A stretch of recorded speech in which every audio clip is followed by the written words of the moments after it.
Officiel les amis, l'annonce de la convocation de son joueur, c'est fait par l'équipe de Georges Kevin Koudou. Il a été donc convoqué en équipe nationale. Ça faisait longtemps, on l'a plus eu les amis. On pensait un moment qu'il avait été écarté, que non. Maintenant, il est appelé en équipe nationale pour la prochaine période FIFA. Bonjour les amis, j'espère que vous allez bien. Premier tour de partage, nous allons donc continuer avec cette autre publication de la FECAFOOT concernant le match comptant pour les qualifications de la Coupe du Monde 2026. Alors ici, ce sera le match Cameroun-Eswatini, c'est jeudi prochain, le 4 septembre 2025 à 20h, ce sera au stade Amadou Ahidjo. Là, les Lions vont devoir déjà se rassurer qu'ils vont pouvoir être encore dans la course de la qualification à ce mondial-là en battant l'Eswatini. Souvenez-vous, la dernière fois, ça n'a pas été facile lors du voyage en Afrique du Sud avec tout ce qui s'était produit comme désordre là-bas. On espère que cette fois-ci, ce sera la bonne. Alors, je pense que c'est un peu la limite. Il faut que quelque chose change. Ça, c'est les déclarations du sélectionneur Amorim de Manchester United après la débâcle d'hier soir face à Grimsby Town.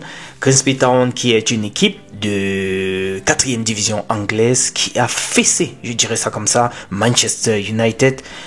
Honnêtement, on ne savait plus, comme le dit Anthony Pla, quelle était l'équipe de la Premier League, quelle était l'équipe de la 4e division. Parce que là, c'était tout simplement tout sauf, franchement, ce qu'on attendait de Manchester United.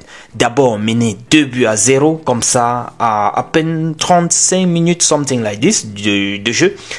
Avec des erreurs, on pourrait dire comme ça, n'est-ce pas, de lecture de jeu de André Onana. C'est quand même dommage que cela se produise ainsi, surtout qu'il a eu à chauffer déjà 2 fois le banc. Et lorsqu'il revient, il prend 2 buts comme ça et des erreurs une fois de plus. Malgré qu'il ait marqué un but lors des tirs au but, ça n'a pas suffi pour que Manchester United puisse gagner puisque le 13e tir a été manqué par Bryan Mbeumo. Lui qui a au moins marqué en cours de jeu. Et son 2e tir est donc, voilà, c'est passé très mal et qui a coûté la qualification à Manchester United. C'était une soirée difficile, triste pour les 2 Camerounais qui étaient sur le terrain. On espère que voilà, ils vont devoir se rattraper lors du championnat maintenant pour pouvoir pousser et obtenir une très bonne position.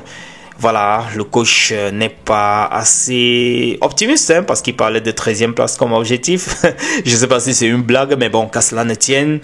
On retient tout simplement que ça n'a pas été une très bonne soirée hier soir avec ces sorties, je dirais, hasardeuses de André Onana qui ont coûté des buts à Manchester United. Les amis, je voulais rapidement balayer comme ça ces quelques actualités. Ce soir, ce sera le match de Rayo Vallecano qui va devoir se mesurer à Neyman.